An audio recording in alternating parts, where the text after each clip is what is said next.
One conversation you cannot miss having with your students this year is teaching them explicitly about the learning pit.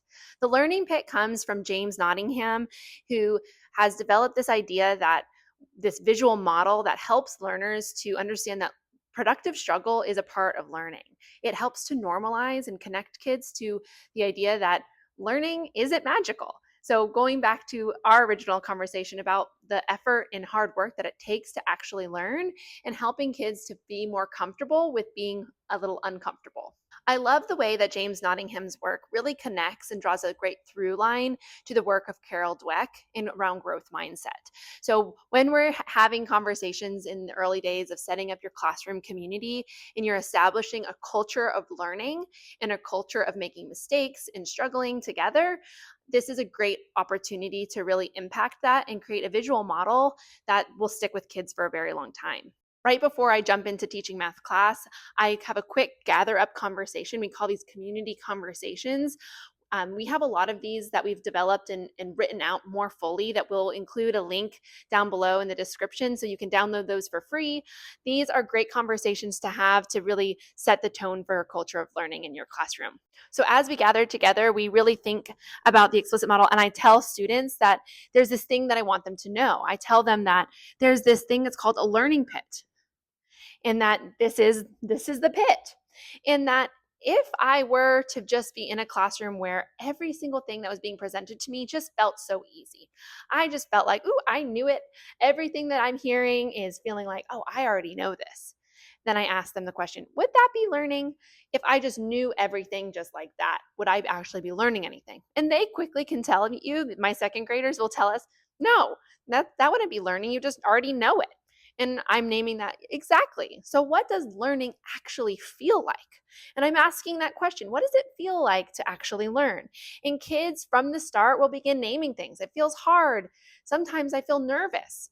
And if they aren't naming that explicitly, then I'm going to say out loud for them, sometimes when I'm in a challenge, when I'm learning something new, it doesn't always feel great.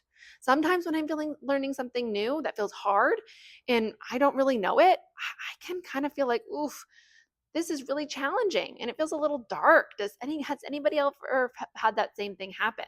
That when you're learning something new, it feels really hard and it feels a little scary. And very quickly, my students will start to nod or raise their hands. Yes, that's how it feels to me too. So I go ahead and normalize that by saying to them, exactly. That is exactly what learning feels like. That is so normal. And this is what we call the learning pit, because the truth about learning is that it is hard. That if you're learning something new, that it does feel challenging and it can be a little dark and a little scary. And it takes a lot of hard work to get out of that pit. So once I've gone ahead and labeled that this is the learning pit, I talk to them about how on this side, this is current knowledge. This is what I currently know, my current understanding. And the thing about the learning pit is here I am. And over on this other side is new knowledge. This is new knowledge. But the thing about the learning pit, I can't jump over it. I can't build a bridge across it.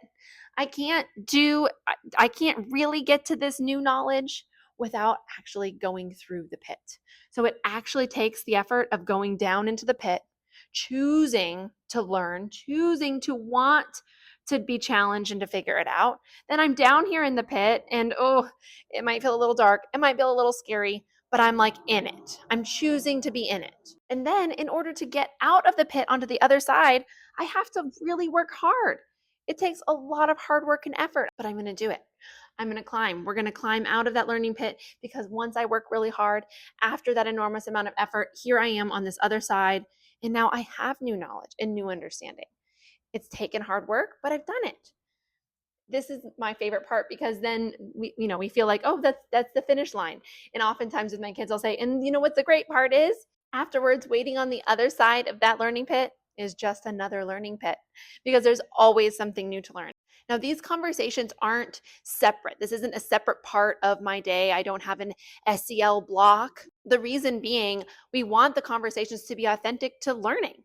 So right in math class, this is how we start our math block. We have this conversation. From there, we maybe put this up on an anchor chart after the conversation has taken place, and we jump right into doing math together. And throughout the math block, throughout our conversations around mathematics, we'll name when this comes up for us. We'll stop and reflect periodically about what it's feeling like, who's in the learning pit.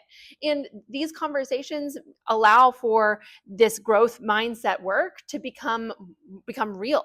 It's embedded, it's part of the class. It's not a separate kind of add-on. So I highly recommend try out this conversation and more. Links below in the description, and check out other videos in this playlist for more great community conversation ideas.